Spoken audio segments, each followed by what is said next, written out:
महात्मा तथा भाइयों,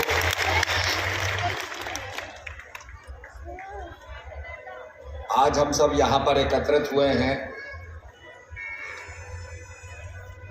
श्रद्धेय जी का जन्मोत्सव मनाने के लिए। हम लोगों की जगत जननी माता जी से और श्री महाराज जी से ये प्रार्थना है कि उनका जीवन दीर्घजीवी हो, यशस्वी हो और अध्यात्म के रास्ते पर चल करके अध्यात्म का प्रचार करें। कहा गया है कि धीरज धर्म मित्र और नारी आपत काल परखिए चारी। धर्म की, धीरज की, मित्र की परीक्षा आपातकाल में होती है कि हम उसका कैसे निश्चयात्मक बुद्धि से उसका आचरण करें और बिना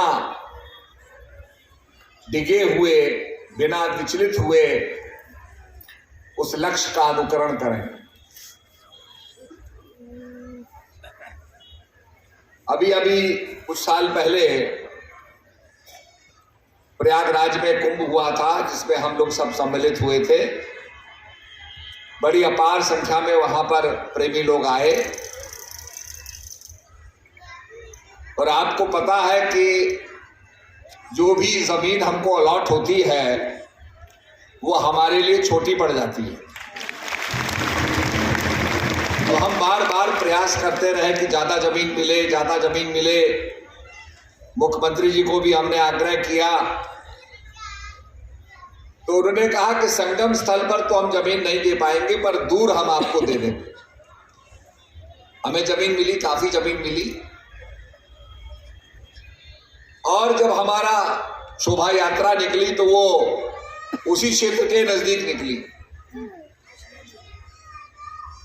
तो हमारा ये था कि भाई हमारी शोभा यात्रा जिस सद्भावना का हम प्रचार कर रहे हैं, जिस मानव धर्म का हम प्रचार कर रहे हैं, उस सद्भावना को लेकर के निकले, उसमें कोई दुर्भावना ना हो।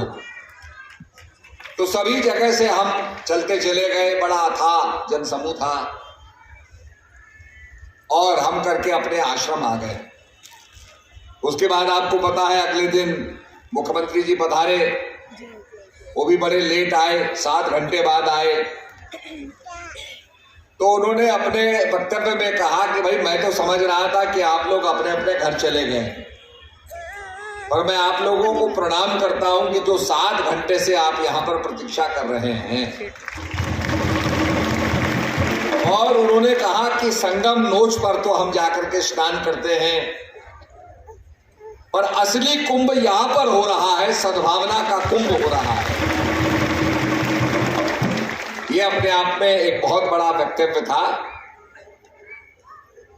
और उनकी भावना को चरितार्थ करता है। क्योंकि आपको पता है कि कोई भी डिसिप्लिन लाने के लिए, शांति व्यवस्था को कायम करने के लिए क्या करना पड़ता है। जब कर्फ्यू लगता है तो हर आदमी कर्फ्यू तोड़ना चाहता है, मैं भी बाजार में जाऊं तो पुलिस जो है बेतहाशा डंडे मारती है। मैंने भी देखा बुढ़े को एक बेचारे 80 साल को मार रही थी। मैंने कहा भाई ये क्यों कर रहे हो? कहने लगे जी हम दहशत नहीं पैदा करेंगे तो हम तो यहाँ पर 100 आदमी हैं पुलिस वाले, और जनता यहाँ लाख से ऊपर की जनता है, तो हम कैसे कंट्रोल करेंगे? तो हमें किसी को देखना नहीं पड़ता, हम तो सख्ती से निमटते हैं, तब दहशत फैलती है, तब लोग अपने अपने घर भागते हैं। तो कहने का मतलब यह है कि लॉ एंड ऑर्डर को स्टैब्लिश करने के लिए बड़े कठोर कदम उठाने पड़ते हैं, जो बड़े अप्रिय होते हैं, प्रिय नहीं होते। ये कोई ऐसी लड़ाई नहीं होती है जो हम अपने दुश्मन से लड़ रहे हैं और उसको हम मारते चले जाएं। इसमें कानून का अनुशासन को लागू करना होता है, बड़ा सख्त होता है। जब हमारे कार्यक्रम होते हैं, भीड़ भाड़ आती है, तो किस प्रकार से लोग पूछते हैं तो